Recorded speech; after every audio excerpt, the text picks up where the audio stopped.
You ask Tiger to solve. This deals with linear equations with one unknown. The final result is x equals 10.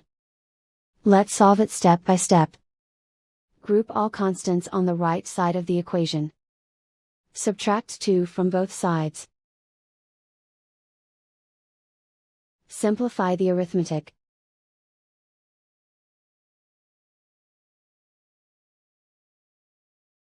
Isolate the x.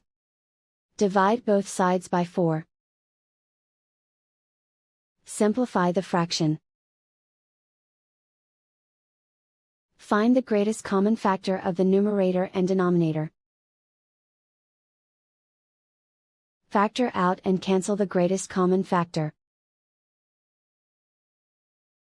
And so the final result is x equals 10.